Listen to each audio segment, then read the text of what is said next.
Yo, what is up, guys? We're back for another great video. Welcome back to Bennett. I know it's kind of boring, but whatever. Let's just go in. We're gonna look at the corporate state. What is corporatism? Part 1. Ooh. It's another multi-part series then. Wait, am I on here? Where am I? Yo, I'm on here. Over a year ago, I made a video discussing corporatism, explaining the basics of corporatist philosophy and how it was an alternative to both capitalism and socialism. Truth be told, despite believing in corporatism at that time, I never really knew that much of it in detail, and the video clearly shows that. In it, I just explain how corporatism is all about class unity, but never really given an in-depth explanation about, for example, what makes it so different from capitalism, which is a common critique I received. And this can also be seen across all other videos on YouTube discussing corporatism. They always delve into the theory of class harmony and collaboration. Yeah, I think that's also with the problem with communism too. No one really goes in depth as much, and I'm referring to this is mostly back in the 1860s, 70s, as far back as 1848 with Karl Marx. People, a lot of people were basically like, oh, that sounds really nice, but it sounds nice, but no one really knew what it actually could cost. You know, no one knew what the effects were for everything, and no one really, the mass populace was just not really knowing much, and they kind of blindly followed along without really knowing what actually was communism. It was basically in the propaganda just, oh, stopping evil capitalists, bourgeoisie, stopping the bourgeoisie, and class struggle is over, happiness for all. But clearly that did not actually happen, and no one really looked much into it at all. Same thing what happened in the 1950s, right?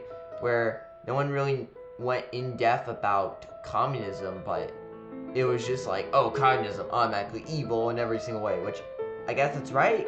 I agree with that, but at the same time, it wasn't really given a reason why. Why is communism bad? Oh, because the USSR. Or, okay, give more depth. Get more in depth, elaborate. Then, no, just that. But never really address the exact details and what makes it so special and distinct from either capitalism or socialism. And I'm also actually curious because I love economics. I love learning about economics, so I'm actually pretty curious about if this system can actually outdo capitalism and socialism. Personally, I'm probably pro-capitalist. I've also run my own business where I sell cookies to my classmates. It's so fun, honestly. I think it can be struggling, but once you do it all, you kind of get back a nice feeling, right? That you did something for a lot of people, even though they paid, both benefited. I personally feel that capitalism's not as bad of a system as I first saw when I was younger. I think it's definitely given a lot more crap, and it's not even as bad as people assume. as I said, I was guilty of this as well. But ever since making that video, I have acquired a lot more knowledge on corporatism, whether that would be through books or conversing with other like-minded corporatists who were a lot more educated on the subject than I was. Because of this, I feel ready to dive into this topic again. Instead of making a single video on the subject of corporatism, I am instead going to be making an entire series around it. My aim being to deliver the most in-depth documentary on corporatist economics YouTube has ever seen. In this first part, I am You better make it good. going to be discussing the theory of corporatism, or how one can come to define it, all the while comparing it to capitalism and communism. While one may define corporatism with class unity, it's actually much more deeper than you may think. I would highly recommend everyone to first watch my previous video on corporatism. While it may not be as in-depth, it certainly is a good introduction to it. I also recommend watching Monsieur Z's video on corporatism, since he also gives a fair introduction. Without further ado, it is time to ask ourselves, what exactly is corporatism? The other thing I want to learn more about, if Lavader, if you ever watch, definitely try and add like examples of real countries that have done it, because theory is good and all, but at the same time, that's like communists have done that too. Communist theory, right? It's theory, but what else, right? You don't really have a good example. You need some kind of case in point. The Great Ism, During the past or the Third 50 Ism, years, sorry. ever since the Second World War, there have been two great rival alternative approaches in the field of economics and society as a whole. Yep. These two approaches are liberalism and Marxism. These two systems dominated the world during the Cold Yeah, War. with liberalism being capitalism, because they give a lot more freedom towards people, and Marxism being, well, the authoritarianism. For some reason, I've noticed some people will be like, oh, Marxism is actually liberalism, you know, but like, that makes no sense. These two can't mix together. Modern day liberalism nowadays is trying to associate with Marxism, but it doesn't make sense. Real liberalism is basically, it's an idea of being free, and Marxism does not offer freedom, so they both are literally inherently against each other. Just makes no sense. Or always being at each other's throats on which system was the best one. However, there has always been a third approach, one that is an alternative to both liberalism and Marxism, and that is corporatism. For a long time, liberalism, Marxism, and corporatism have offered competing perspectives on society, governance, and state-society relations. Even though corporatism presumably died out after the Second World War, there were not that many studies about it, and more time and focus was invested in studying capitalism and communism. In liberalism, interest groups like, for example, labor, business, farmers, religious bodies, etc., are free, unfettered, and completely independent from the state. These interest groups can organize on any issue. In the modern liberal state, there are few, if any, restrictions on interest group activities.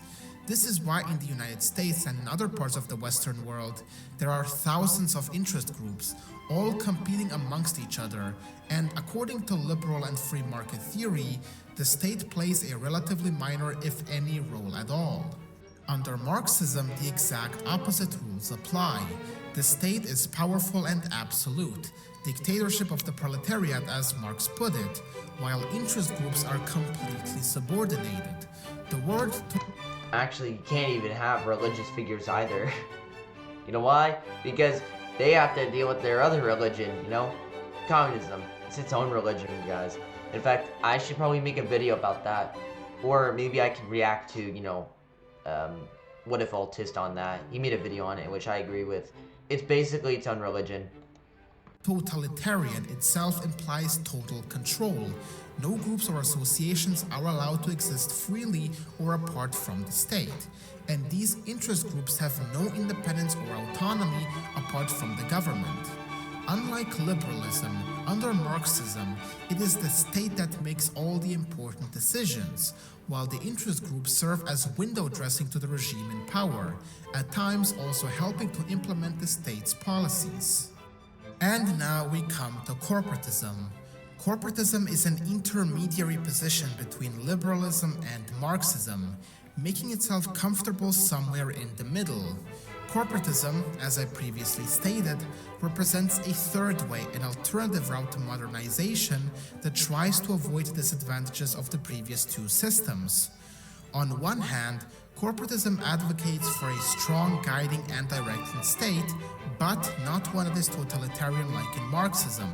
The problem is, do you really put much trust in government? I mean, our government is not even towards the level of corporatism, and they already have made so many mistakes. They've already done so awful. Maybe corporatism will work on other countries. Like, I've always felt like culture definitely drives how systems should be made, you know, because democracy doesn't work with every country. I think that's obviously been proven. Sometimes different, you know, government structures are run by different cultures and how they interact with one another, the society. So personally, I think there could be better governments instructed. Like, I feel like Russia is inherently more of big government, or, you know, centralism. You really can't change it. They've tried democracy, and it's just not worked out because someone already took in power. Maybe if they were richer, that could work, because, you know, richer countries tend to want more free market. But I think culture also has a very massive effect on how governments are formed and how things are, you know, thriving. On the other, corporatism is usually characterized by state-structured and regulated interest groups, but not by total control like in Marxism, nor the completely unfettered and free interest group struggle in liberalism. At the same time, corporatism advocates class and interest group harmony over conflict, and seeks to accomplish this by integrating interest groups that represent all sectors of society into the decision-making structure of the state. So, to sum it up, under corporatism we have a strong but not totalitarian state. Even then, I think that might be a little vague. Think about this. So, you have a strong government. What's the extent of the strength? That's what I'm actually curious about. Lavader, I seriously want you to answer this question. I'm pretty curious and pretty interested. What's the extent of a strong government? So, like, how far are they able to keep an eye on, you know, people like farmers and stuff, right? What's that extent? You know, between totalitarian state and kind of just a weaker government. Also, does the USA, like, do they need corporatism? Do we need this system with a government that's already, you know, not working out? I think probably Europe. Europe tends to have more centralized governments in general. They tend to have a little bigger government. So personally, maybe Europe can work better with a corporatist state. I just think America inherently doesn't work out though. Structured interest groups, neither totally controlled nor fully free, and interest groups are integrated into state decision-making. To give a clearer picture, we need to think of this as a spectrum. On one hand, we have liberalism, a weak state and usually strong interest groups. On the other, we have Marxism, a totalitarian state and weak, totally controlled interest groups. And in between that, we have corporatism, a strong but not totalitarian state, structured interest groups that are partly free, partly controlled. Alright, so this is interesting. Also, one point, it says like strong interest groups and a weaker state, meanwhile, communism. So not only is it some kind of totalitarian state, it's also weak and completely controlled interest groups. So they completely control it. It's not like the interest groups control the state. You see what I mean? Which one's the more extreme one? And then as for, you know, corporatism, to addressing that, strong directing state. Personally, I don't want the state to really have that strength. Imagine how, imagine the U.S. government with that. Like, again, okay, maybe I should go on to another example. I guess Mexico.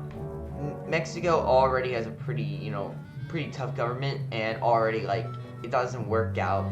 If you have a government that's just gonna, make a lot of corrupt decisions, then I just don't think corporatism is not a good system. You need a weaker state. However, if you have people who, kind of don't mind being in, some kind of more totalitarian state, let them do that, I believe the people kind of should be, they should be making those decisions, If everyone in America wanted to go, corporatism or Marxism, sure, we can do that.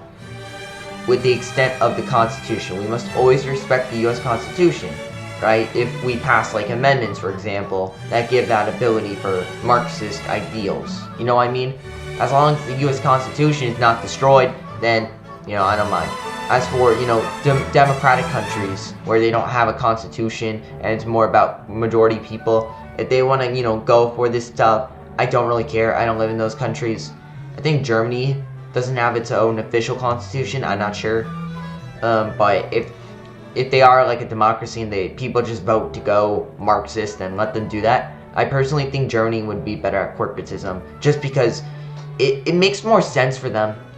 Either that or they should probably go more liberalism, go to liberal, because they have a lot of manufacturers and they work really hard and they're really good at what they do. So I think it would be better if they had better interest groups. It's a very interesting idea. I just feel that it can also easily backfire due to the fact that, government can be so corrupt, even more corrupt than structured interest groups, or any kind of interest group, because like interest groups only have some certain extent. Even like look at America today. Even that though, like you have corporations that are so powerful, they don't completely control the government. You know what I mean? Apple can still be in one snap taken out by the U.S. government. They just keep on trying to pay, which I think lobbying should be illegal, but yeah. However, it is also very important to remember that corporatism is not a unified idea that only has one doctrine. Just like many systems, corporatism has its fair share of variations that can vary in their approach spectrum to of interest ideas. groups. Like, for example, the Nordic model followed by Scandinavian countries. The Nordic model is actually modeled after corporatism. It allows relatively free interest groups, permits widespread public participation, and has a limited state. Okay, so that's good. I'm glad you went to that. The Nordic countries. So, essentially, yeah, on one hand, they are pretty happy and they have made a lot of great growth. But on the other hand, Sweden is not a good example. I mean, look at what the schools have done. In 2017, they literally were making boys wear dresses and, making kids have gender-neutral terms. No, Sweden, like, if the government's gonna be, have that bias-y and do that stuff, then, like, no, I would never want that. Denmark, that happened. And then, I don't know, like, I think Finland's relatively, like, it's a good country. I just think a lot of them can be flawed. I think what their system's also called is called social democracy. Yeah, so it's called social democracy. I don't agree with social democracy. I just don't agree with that variation. It's much more liberal in the modern sense. However, I think if they want to do that, then that's their, the people's decision. I'm very heavily towards a populist idea of like people should have that decision.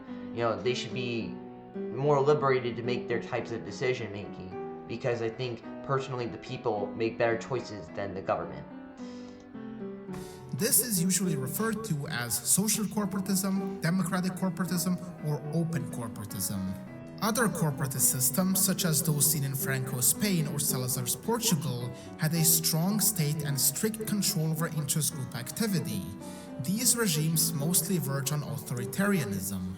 So we must therefore remember that yeah, they both have their leanings on with the bias-y. Like those two, I don't think they can be I don't know if I would consider them corporatism, just because they were more dictator-like.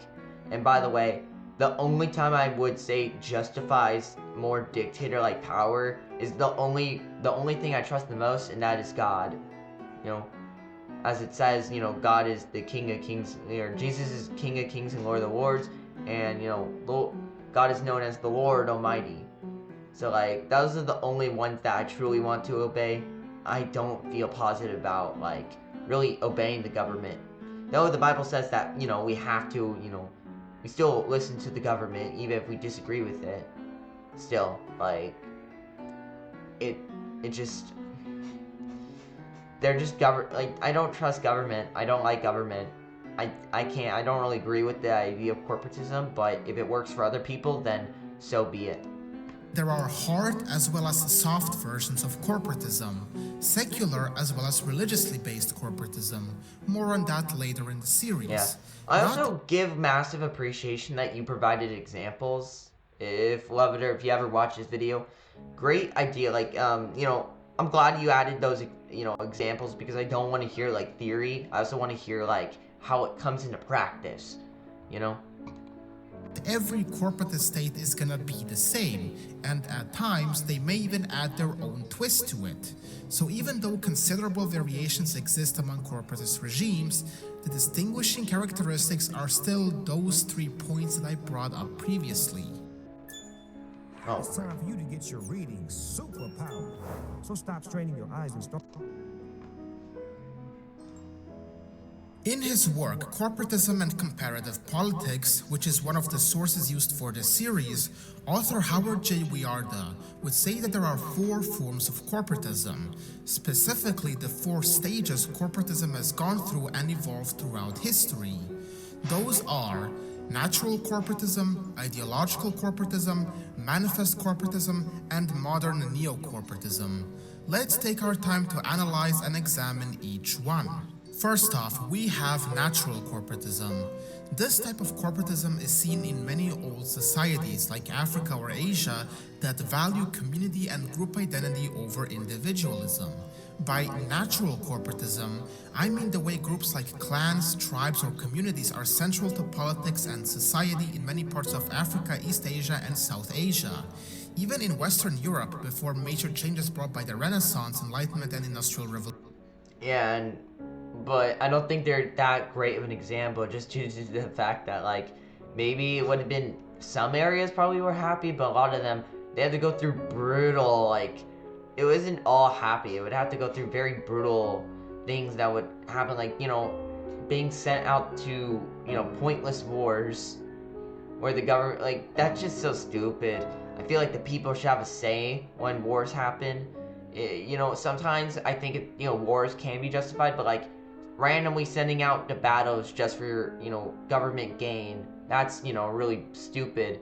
And, the community, I agree that, we should all have that sense of community and connection.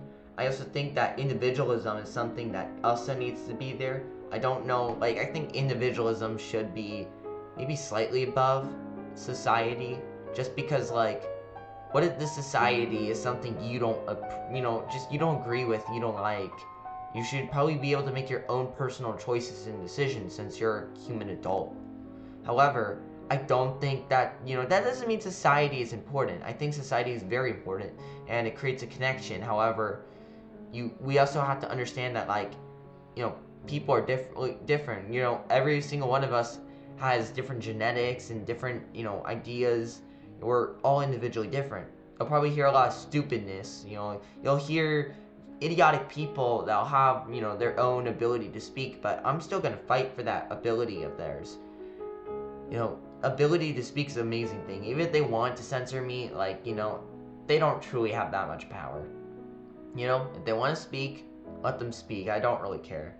I get to say my opinion, which, makes me feel happy, and I think we need to have that civil ground. Both should have that ability to speak. In society, I don't think should just judge everything, and government shouldn't judge everything. I think an individual is super important. I just don't think it's the most important thing of all time. I think of God's the true one. If God wants you to obey, then you have to obey. Just because society is humans, and humans are inherently bad. God's the only one. And comparing, if you just, like, compare society and government to God, I don't know if you're, I think that's praising and worshiping human beings, in a sense. Evolution, there were similar community-focused setups. Examples include extended families, neighborhoods, religious groups, and guilds. These corporatist structures have been around for a long time and grew naturally within their societies. Natural corporatism often acts as a bounding force in early pre-modern societies. It highlights basic, long-standing social structures, often existing before modern countries were formed. This corporatism is usually rooted in the society's historical political culture, which is why some may even say that there is a link between corporatism and the local culture. Leaders of emerging or new states might use these traditional corporatist structures to strengthen their power. They can help keep society together and united during the challenging initial phases of modernization and forming a nation, or to promote local values and traditions as a defense against foreign influences. In the early I think those are actually pretty decent points. However, the problem you'll see is that if government has so much strength and influence, a lot of that can backfire. You need to have, good leaders. Also, like, I don't know if you want, like, some kind of monarch in charge, a constitutional monarch, or, or it should be democratically elected, or republic, or constitution. I don't know how that would work, but I think personally maybe corporatism might be best fit with some type of, constitution with a harsh government. I think that could probably work out. Like, the government has to follow the constitution, and if they break apart the constitution, then the society and, like the people are allowed to kind of, change the government. I think that personally would be a good system for corporatism at least. However, I don't know like 100% on everything. And I've not seen that to practice. I just think like government overreach can easily happen and easily allow things to, like problems to emerge. And also like what the government says, we need to do this even more, and then that's how you get to Marxism. It's a slippery slope. You need to be careful. I think having a nice, decent, conserving point, right? Conserving the system and conserving how people, the good there is left. I don't know what I'm, talking about anymore. Early stages of modernization, there's often a struggle between the central government trying to gain or strengthen its power and traditional group structures wanting to keep their independence. If the central government takes away all the autonomy from these groups, it usually leads to tyranny or dictatorship. Exactly.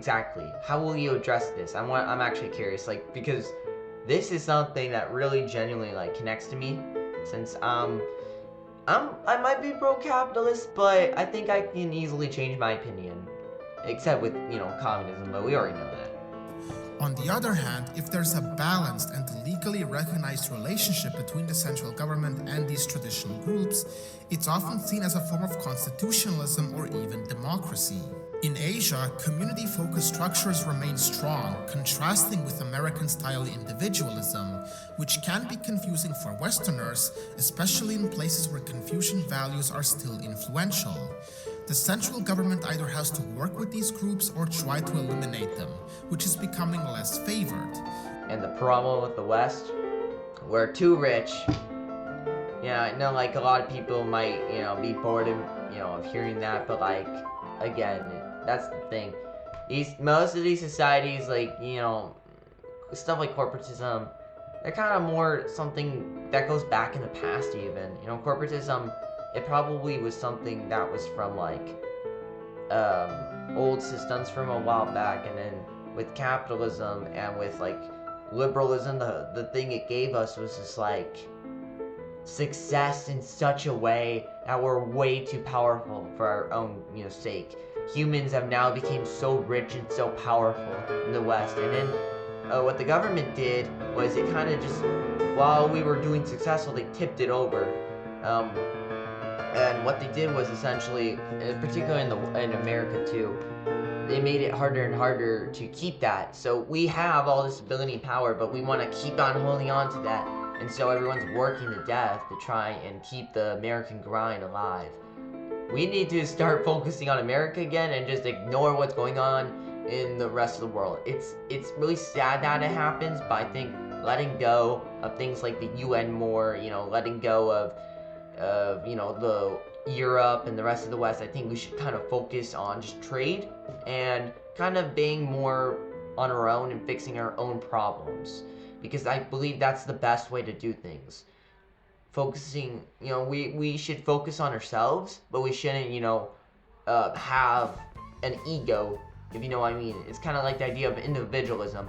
I believe you should be a little separated, but at the same time, I think you shouldn't have an ego. You shouldn't think of yourself as God or anything, great.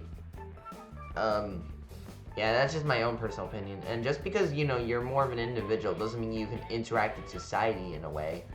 It just means maybe you'll have a house that's a little bit farther away. You could just do your job and, do your normal thing and interact with people normally. You can, have good interaction with people, while also having yourself more of an individual. It doesn't mean you're isolating yourself. So personally, I don't know the enormous difference between, society all connected and individualism. I guess the only one would be like family. Like you're not, in individualism, you might, have your own house and, make your own family. Personally, I feel like sometimes parents just need to, have some level of letting go, but like you shouldn't like try and live super far from your family. Your parents are your parents, and you should take care of your family, right? In a way, you should take care of your family, but at the same time, you're your own man. You make your own decisions. You do your own thing. And I suggest if you should probably live within the community, not try to, go out far away and, be with your family more. But maybe you should have your own life too. This leads to a form of corporatism that often looks quite different from what's seen in Western. Also, I'm sorry for ranting so much. I'm gonna just let him talk. I'm sorry, I'm just excited. Or European contexts. So to sum it up, natural corporatism can be found in pre-modern societies that value community over individualism. In these societies, corporate groups can be families, neighborhoods, religious bodies, or even other tribes. And the central government, or what could be described as one, needs to reach a compromise and balance between these corporate groups to keep society together and functioning. Up next, we have ideological corporatism. The focus on individual rights grew in the West during the 18th century Enlightenment, and the French Revolution in 1789 further pushed this idea, reducing group rights like those of the Roman Catholic Church and guilds. This shift made the individual the center of society, moving away from the old system of natural corporatism. However, many people, particularly Catholics and conservatives, miss the community-focused society and group rights of the past.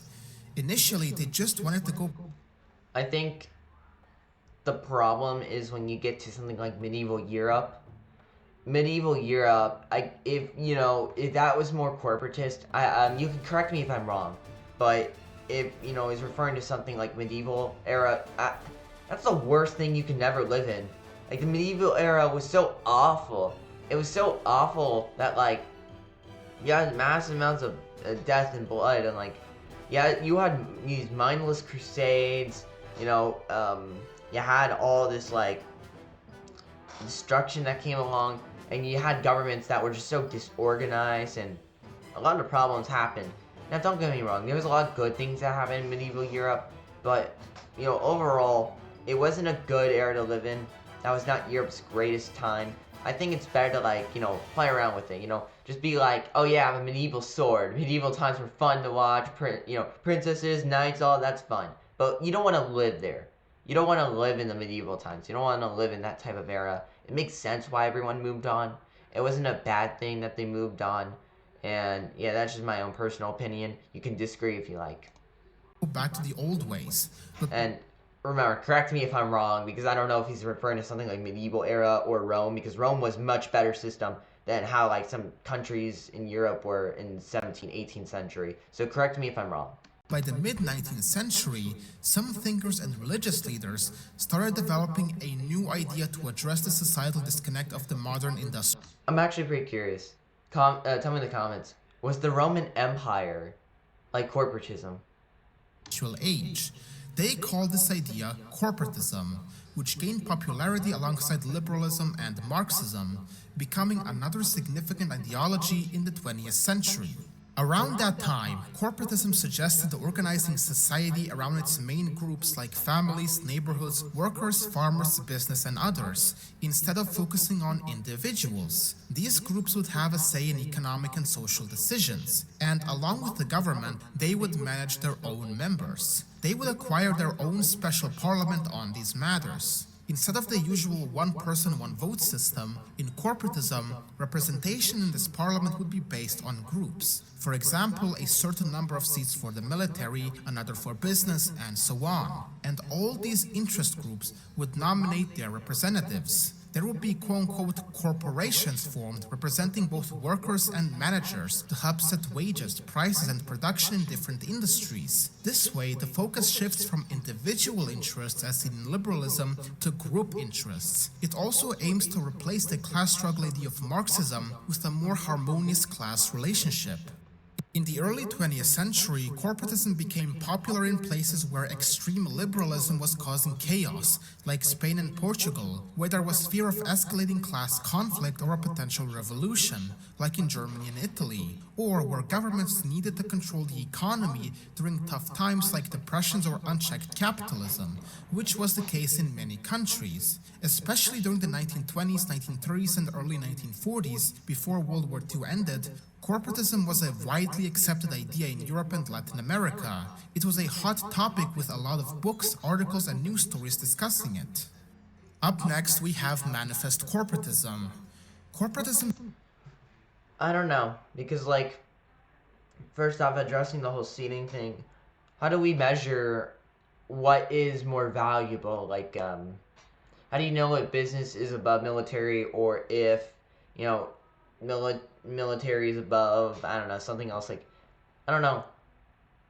Do they all get the same ability to, do they all have the same seats? That's interesting to me.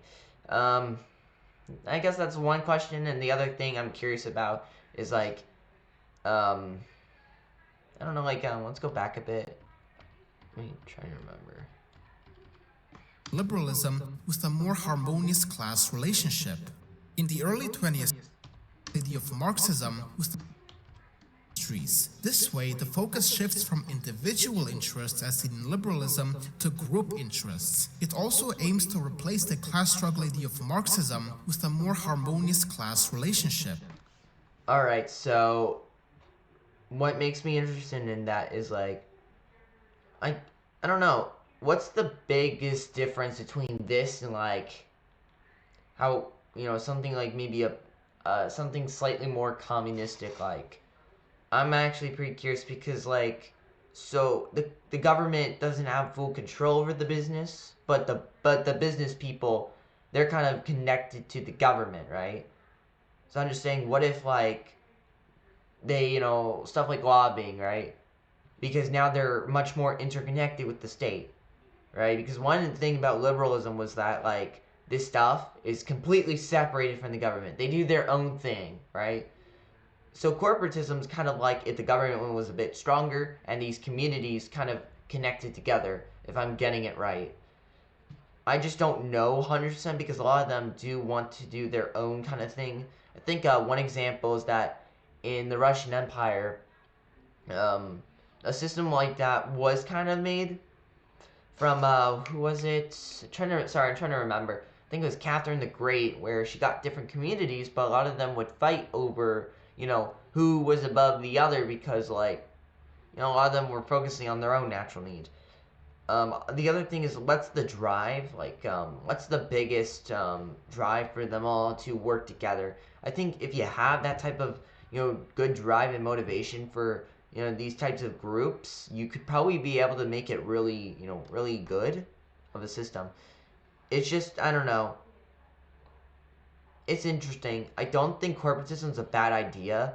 I think it's an interesting experiment. I just don't know if it can 100% work. And also, I feel like it is kind of close to communism, which does, I don't know, it just feels too much like that in some ways. However, I do think that, less, like, it's not as powerful as something like the USSR government. So I think I can understand that argument. We have Manifest Corporatism. Corporatism seemed good in theory, promoting community and class harmony, but its reputation was very damaged in the 20th century, at least in the short term based on the types of corporatist governments that came to power. Countries like fascist Italy, which adopted the principles of corporatism into their economic system, and other countries quickly turned authoritarian or totalitarian once in power. Instead of creating class harmony. Okay, that was not really corporatist, that was socialist. Think about this. One example is Hitler's Germany. Literally, they were called the Socialist Workers' Party. They were socialist. That was not corporatism. If you're talking about Italy, I don't know Italy's actual system, so maybe Italy would be corporatist, but Germany was definitely socialist. Seeing how literally the people that were like, they took over, and yeah, I guess you could say quote-unquote privatized, but they worked for the government, and Hitler was the supreme power. If what you're saying about corporatism is that, like, you know, corporatism would be a system where, you know, they all have some say, but like they were controlled by people who worked for Hitler, and Hitler was the supreme power. That would just be socialism, you know? That's just the pure definition of socialism, basically, you know? And then as for Italy, I don't know Italy's system. If they had some level of say, then I think that would be more considered corporatism. You know, and if you do say like corporatism is defined as what Hitler, you know, or you know, Italy wanted, then that's just another version of socialism. So you can't really have that. It's already taken. These regimes used harsh methods to control all groups, especially organized labor, representing a much harder version of corporatism that I previously brought up. After World War II, with the defeat of Germany and Italy, corporatism lost its appeal as it was associated with these regimes. This is in stark contrast to the criticism Marxism gets. When discussing communism and why it is a failure, we bring up its practices like famines and causing the deaths of millions of people.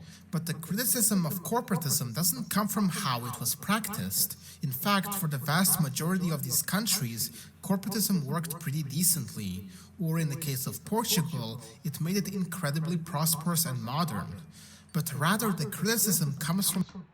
I think Portugal and yeah, Spain, those countries did it, and over time it became like this authoritarian state to kind of being more and more towards stuff like liberalism. I think when you have these systems slowly, they just go for what is probably just more popular to them personally, or I don't know. I don't actually like. I feel like corporatism is an interesting system. I just think that over time the world has gotten much more and more liberal, and I don't think I don't know, liberal democracy, I don't agree with everything about it, but I do think that it's just a more popular idea in the Western world.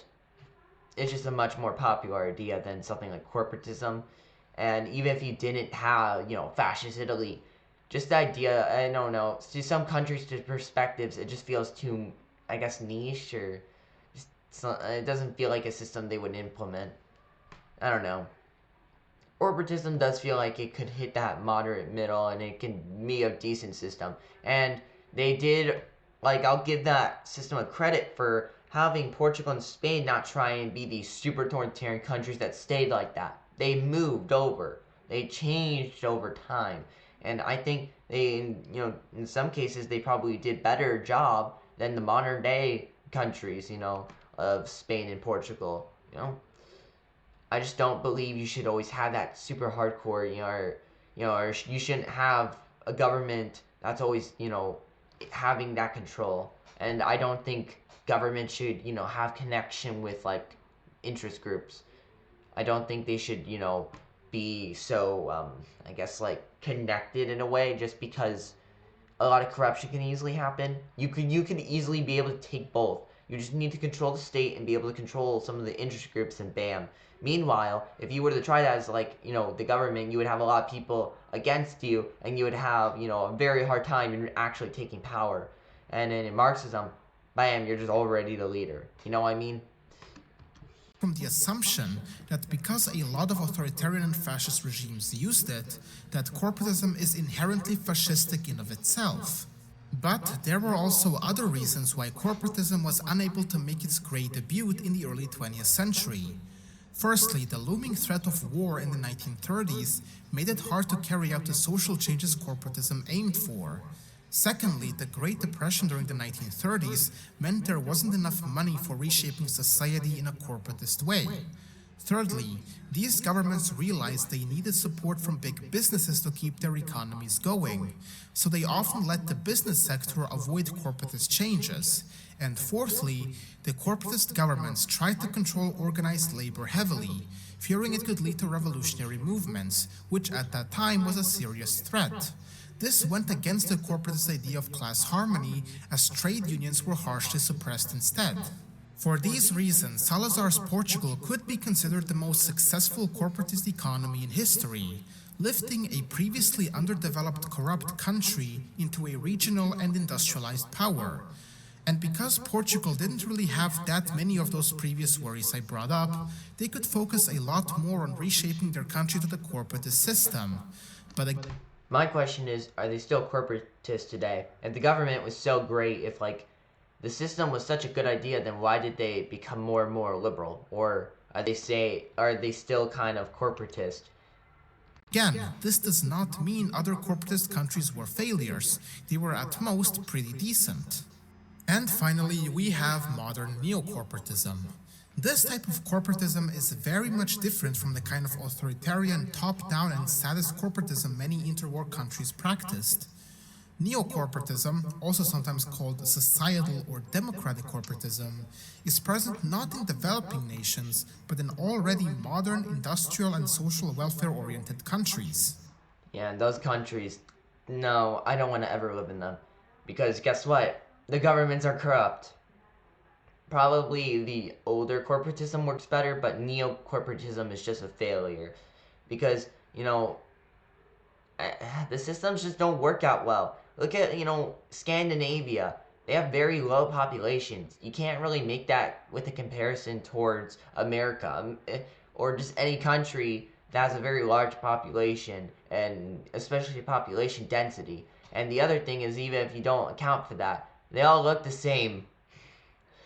When you have different communities, they're gonna fight more, you know what I mean? In America, we have to deal with like 17 different ethnic groups. Meanwhile, Sweden has like one ethnic group, maybe two. You know what I mean? Not saying, different, class, or not class, but different ethnic communities. It's not like they can't ever get along. It's just much, much harder to do so. And I'm not saying we should try to ethnically cleanse anything. That's stupid. There's some advantages to having multiple ethnic groups in one country. I'm just saying that you gotta admit, it can sometimes be harder to manage. And just Scandinavia in general, like Sweden, for example, they have a lot of corruption. They ruin the schools. Denmark is not the best country as it used to be. And something about them. I only like Finland, honestly. Denmark, Norway, Sweden, a lot of their systems have just not worked out. And look at them. You could say like they do really successful money-wise, economically. Well, guess what? You also have to deal with the problem of this. They do. You do have to pay a lot of taxes. Admit that. I don't want to pay a 50% tax fee. Like, no, I'm not paying 50%. It's already high enough in America. America will never transition to corporatism.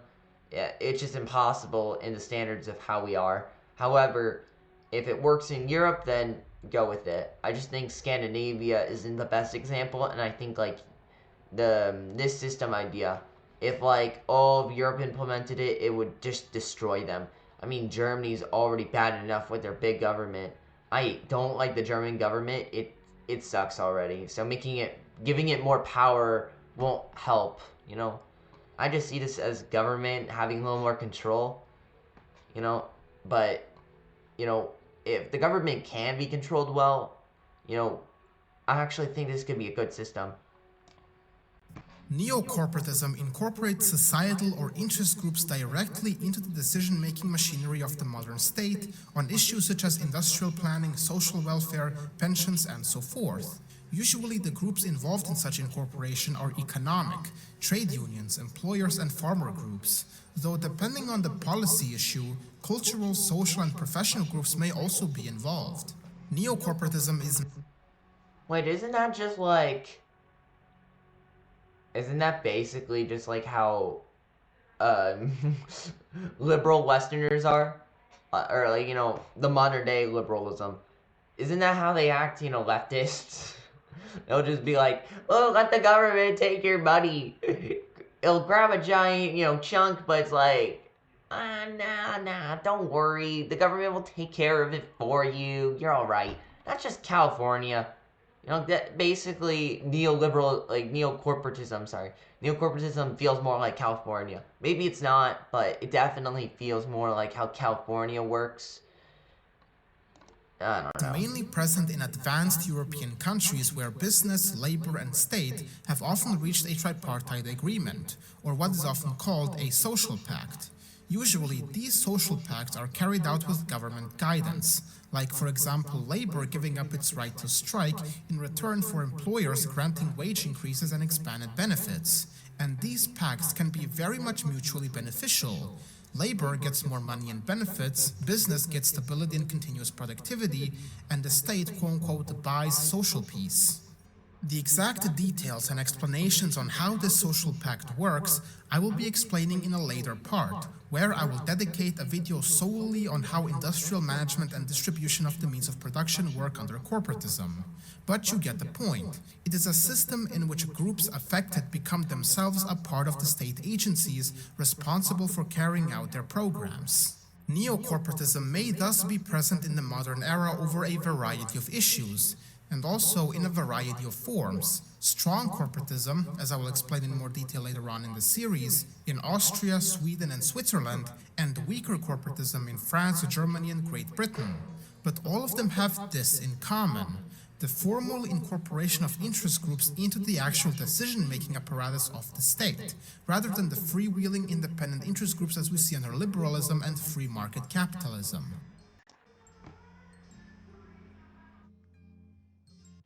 The problem is that, like, I feel like that's some of the leftists and, like, a lot of liberal, modern-day liberal thinking.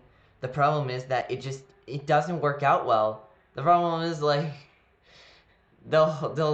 they don't do anything for me. I don't have any reasoning to join in with that. So one example is that, like, a lot of, like, what they'll say is, don't hire me because, like, I'm a, privileged white heterosexual cisgendered male. And so if the corporatists and these labor unions and the leftists, like, they'll just take that ability to be able to get a job, and then the government won't do anything. It's just like it's almost like they can join an alliance against a lot of the people. So I feel like this just doesn't work out, giving government more ability. And also, if the government just says, hey, business people, we'll help you get more money if, you do a quota, right? And then all they do is, then they follow it. It just doesn't work out well. And also, like, I don't think that's even Denmark when you really think about it. Denmark has one of the highest, freedom, open freedom markets. Denmark, they kind of let a lot of their companies do what they want. And that's how some of them also do. Like Finland, a lot of school competition. So governments do, let all these other industries leak out and do their thing, and they work out much better. So I just don't think corporatism is the best system. I disagree. However, I'm not going to, go around and say it's a horrible system. It's not Marxism, and it's not like some kind of, fascist idea. I just think that it just isn't something I feel is proven to help out. And, maybe it could work a bit in Europe. Maybe it could work a bit in Europe. I just believe that, like, they're more capitalist countries. They're not really corporatist per se. Maybe they have corporatist leanings. However, I think countries like Germany, France, Britain, like, they just are a little harsher capitalist versions. I just don't think they could be considered corporatists because they don't really work with those systems as much. And then when they do, it messes up. I just don't know. But hey, like, I would like to see how it works in other countries. If somehow, I don't know, America transitioned to that and it worked out well, I wouldn't mind. Corporatist ideas and actions are now found everywhere, in both developing and fully developed countries, and under different types of governments, whether they are authoritarian or democratic. Corporatism has spread so much that it could be seen as a unique model in social studies. For this last part, let's change how we talk about corporatism. Instead of talking about a specific government system in a particular place or time, I will look at it as a general approach or a method to understand political behavior in various places and times. This isn't about reflecting the corporatist views of a country, it's about creating a broad picture or model to help understand corporatism better. Corporatism can describe an existing government system and also serve as a general model, much like liberalism and Marxism. When we label a system as liberal or capitalist, we think of elections, competing groups, democracy, and personal freedoms, which are all part of the liberal model. On the other hand, talking about Marxism brings up ideas like the labor theory of value, class conflict, historical materialism. Similarly, we need to identify the key elements in a corporatist model to better understand it. A main feature of corporatism is a strong guiding government. Alongside this strong government, various group interests exist. In developing countries, these groups might be the military, religious organizations, elite circles, or tribes, while in developed countries, they include organized labor, big business, professional groups, and modern interest associations. In a corporatist system, the government aims to organize, regulate, and sometimes even take full control of these groups to prevent excessive competition No, like, here, okay, let me finish. and to better coordinate state policies.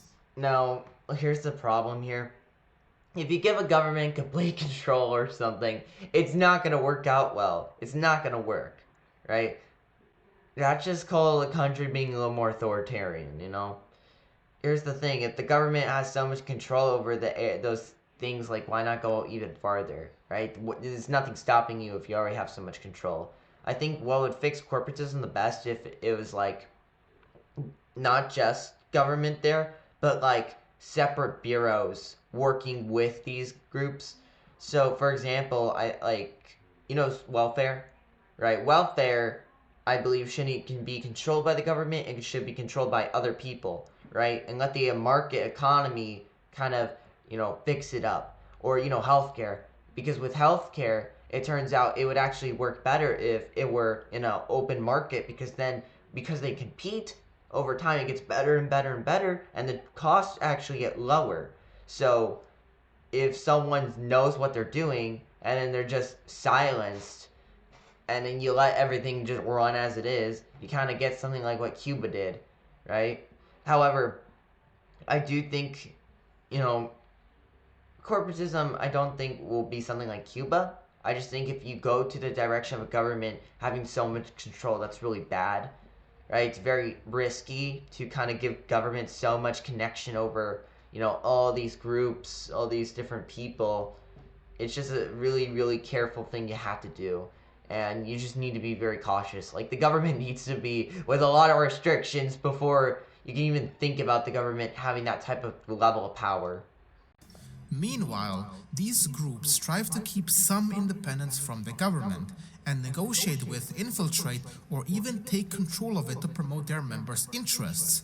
The interaction and struggle between the government and these groups is central to the idea of corporatism, just as individual freedom is crucial in liberalism and class conflict is key in Marxism. The main idea in corporatism is the interaction between the government and society. So how does this corporatist idea help us understand politics and public policies in different places? By looking at this interaction, corporatism becomes a useful tool for analyzing public issues like social security, labor relations, industrial and wage policies. Neo-corporatism also helps in studying healthcare, education, housing programs, and many other public matters. Yeah, systems that usually fail. I hate to break it to you, but they usually don't work out well. Take Germany and France. To the ratio of America, they have a worse homelessness rate. And also they have pretty bad unemployment. Like, you might think it's such a great time to be in, France, but like France has a lot worse problems than America. Also, you don't nearly get as successful. Like, think about this.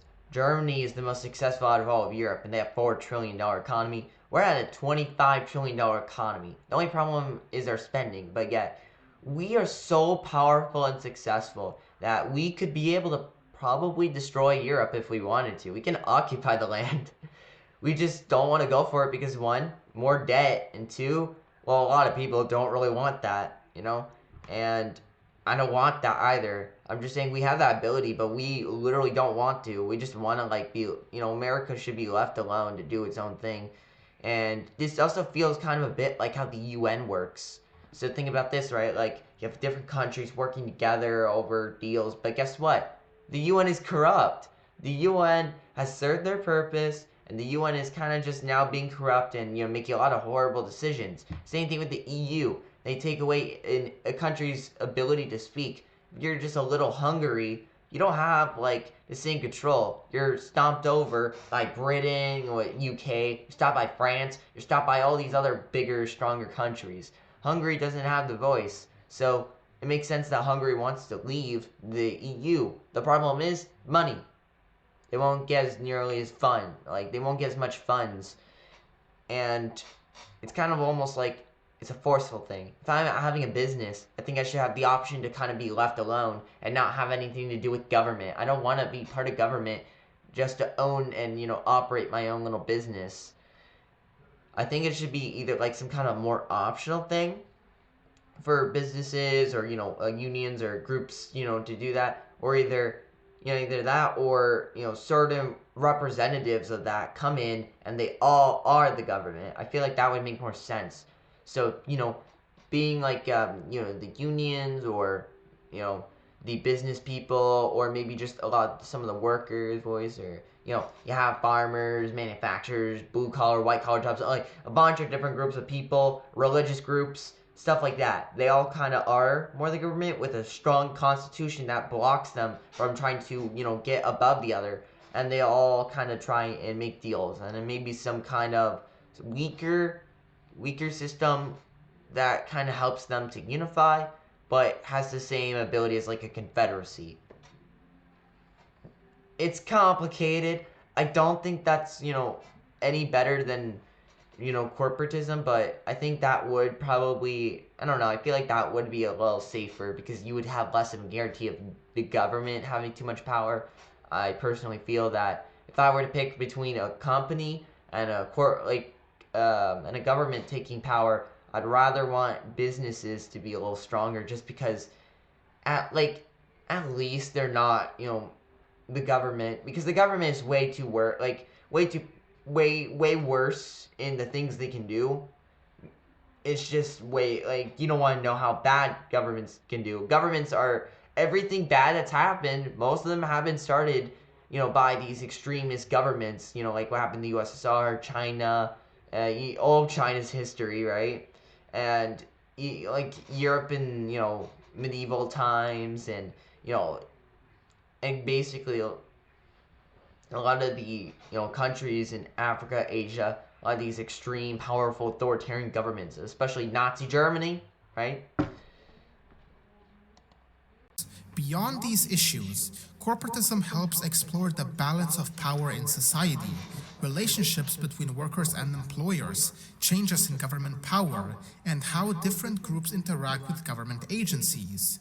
It shows which groups are gaining or losing influence, and how societal changes and developments link to modernization, industrialization, and major societal. I also think that there's a lack of competition, which I don't think is a good thing. Competition's a good thing. It's really healthy, and it makes more want to do better to compete. However, I understand why you might think it's like competition could be really, really bad. I think it can have that double-edged sword, but it usually is much more healthy. Shifts. In simple terms, corporatism provides a helpful lens to study significant political issues in both developed and developing countries. Considering everything we have talked about so far, what is the best way to define corporatism?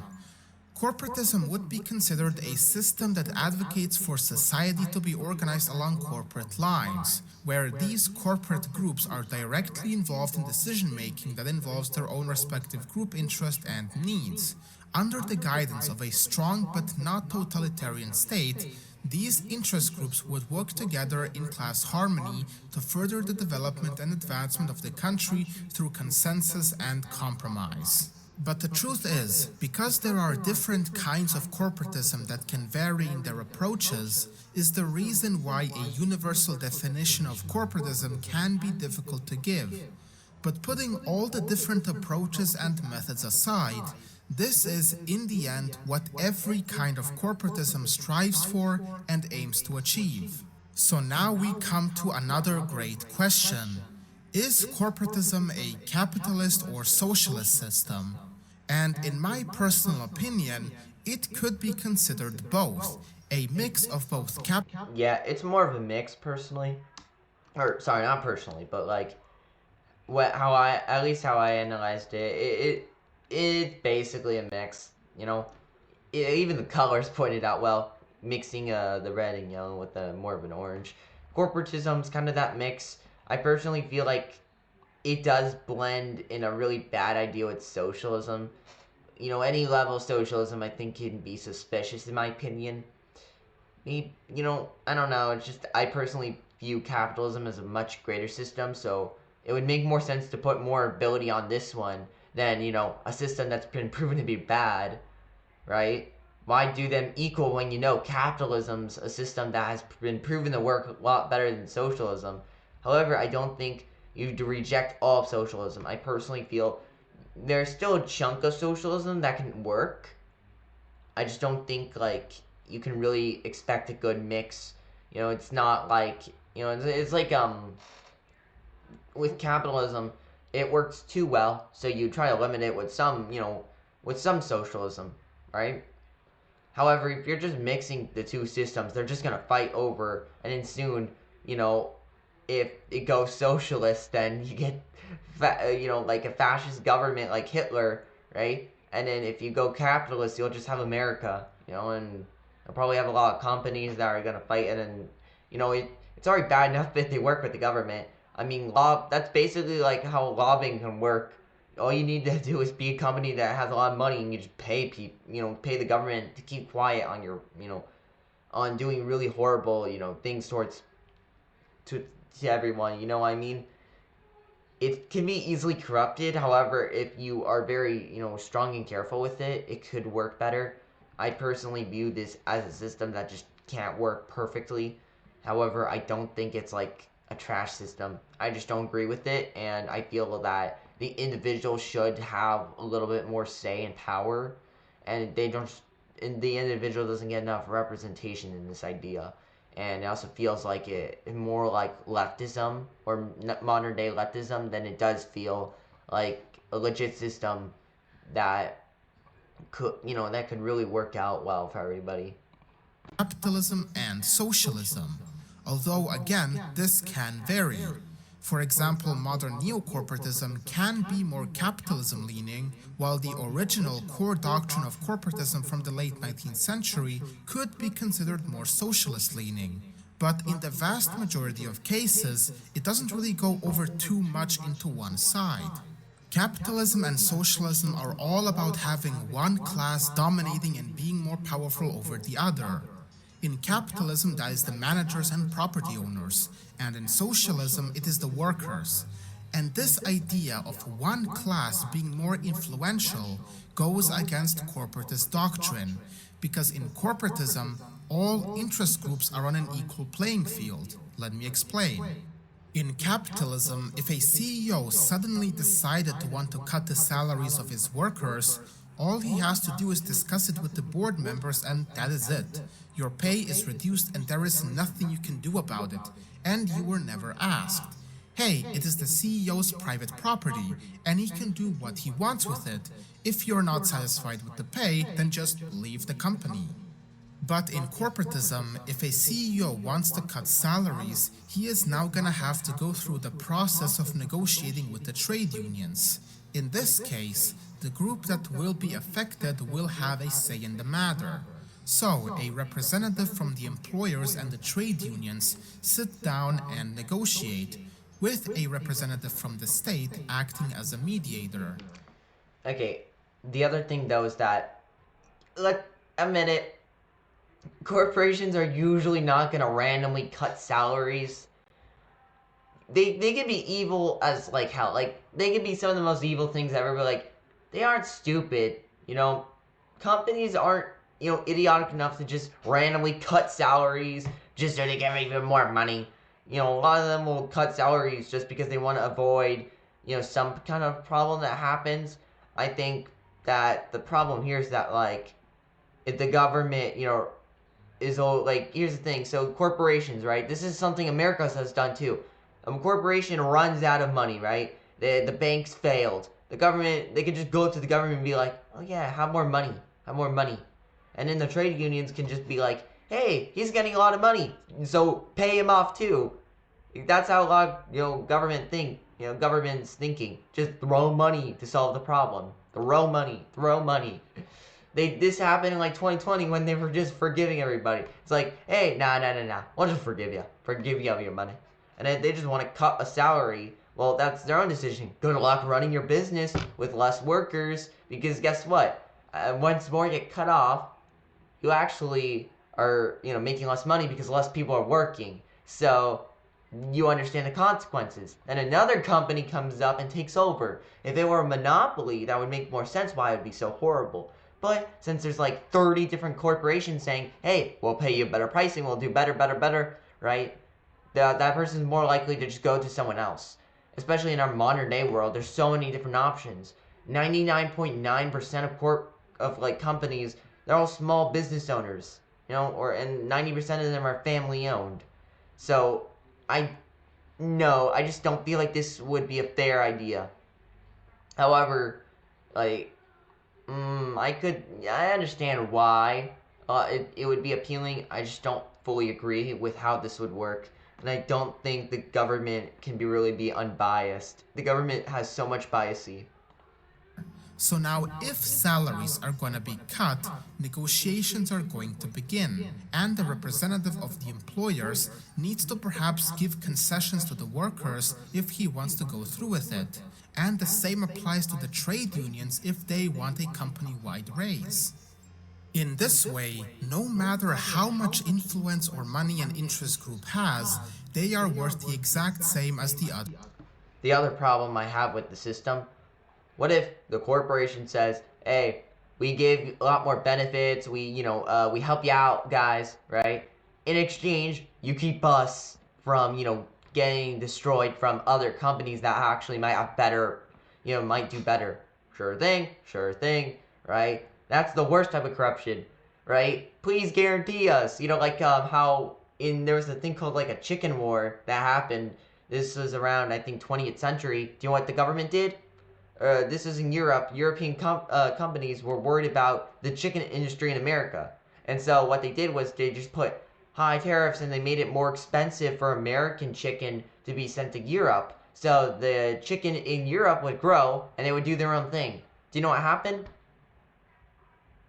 The chicken industry actually got worse. And guess what? While the rich were able to survive, most of the poor didn't. Most of the poor people starved to death and it didn't help out. Another example, Jones Act.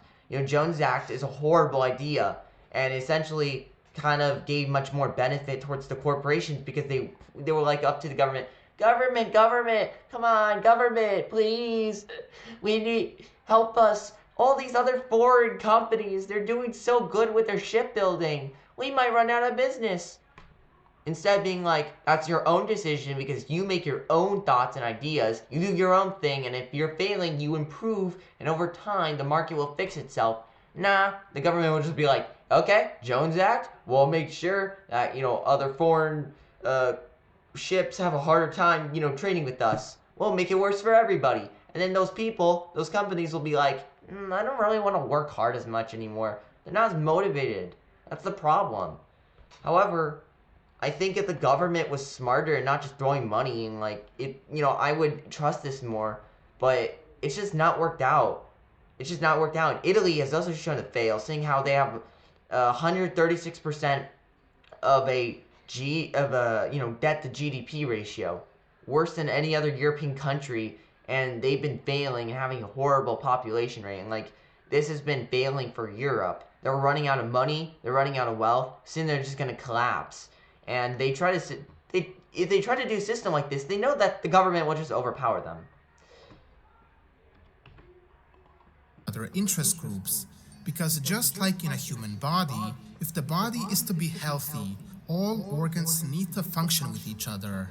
In this case, the body is the country, and the organs are the interest groups. and if one fails to do its function, the whole body will suffer. In corporatism, no interest group is superior over the other because their work is just as important as the other. Managers are basically useless without labor to guide, and labor is useless without management to tell them what to do.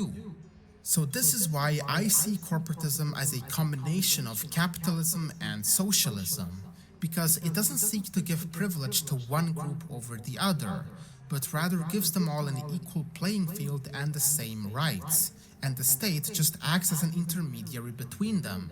And this can be seen in the criticism corporatism gets. Libertarians, for example, will call corporatism socialist and point out all its socialist characteristics, while a communist will call corporatism capitalist and point out all its capitalist characteristics.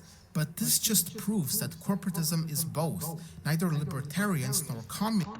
I'm a little more on the libertarian side. I wouldn't say I'm a full-on libertarian. I'm a conservative libertarian. I would say I'm much more libertarian leaning than most.